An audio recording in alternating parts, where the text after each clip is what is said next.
Guys এইখানে এই বলদ তার বিএমডব্লিউ নিয়ে আসে। গাড়ি থেকে বের হয়ে এই বলদ গ্যারেজটাকে সুন্দরভাবে মাপতে শুরু করে, যাতে এই বলদের বিএমডব্লিউ দরজাতে না আটকে যায়। তো মাপঝোপ শেষে গাড়ি স্টার্ট করে। নেও গাড়িতে গাছেই আটকাই গেছে। তো এইখানে একটা লোক লম্বা রাস্তা ঘুরে চায়ের দোকানে এসে দাঁড়ায়। আরে এই লোকটা তো সেই লোকটাই যে প্রথম পর্বে রাস্তা হারিয়ে ফেলছিল, এখনো পর্যন্ত রাস্তা খুঁজে পায় নাই। আর হ্যাঁ, আপনারা যারা প্রথম পর্ব দেখেন না, ডিসক্রিপশন বক্সে লিংক দেওয়া আছে, দেখে আসতে পারেন। আচ্ছা, মানুষ যে বলে পাবনার লোক পাগল হয় নাকি? পাবনার লোক আছে? হেই বেটি শালি, কও নাই। তো চাওয়ালা আবার বলে পাবনা ওইদিকে, এইটা শুনে এই বলদে পাবনার দিকে রওনা দেয়। এইদিকে আরেকজন তার টেসলা নিয়ে যাইতেছিল।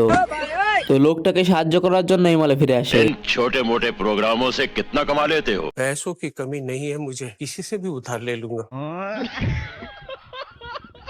তো যাই হোক, এই বলদে এই লোকটাকে সাহায্য করার জন্য রাজি হয়ে যায়। কিছুক্ষণ গাড়িটাকে ঠেলতে স্টার্ট হয়ে যায়। ঠিক আছে, আমি চলতাম। এ কি, গাড়ির এত স্পিডে টেসলা পুরো উড়ে গেছে। তো এইখানে আবার একটা গাড়ি পুরো রাস্তা ঘুরে এই চায়ের দোকানে এসে দাঁড়ায়। এ কি, এ তো দেখি সেই লোকটাই, তার মানে এখনো রাস্তা খুঁজে পায় নাই। अरे लड़के लोग घुस गए हैं, बंदे लोग को कॉल कर दे। ओह, ये साला सही टाइम पे मैं नाम भूल जाता हूँ। अभी मेरे को किसी ने बोला कि मणिलाल किधर जा रहा है, तो भाई आज ऑमलेट नहीं बनाऊंगा, आज तेल का ऑमलेट बनाऊंगा। এখন এই বলদে রাস্তা খুঁজে না পেয়ে শেষমেশ নিজেই রাস্তার পাশে একটা দোকান দিয়ে বসে। যাকে সংসারে আগুন লাগাবে 10 টাকায়।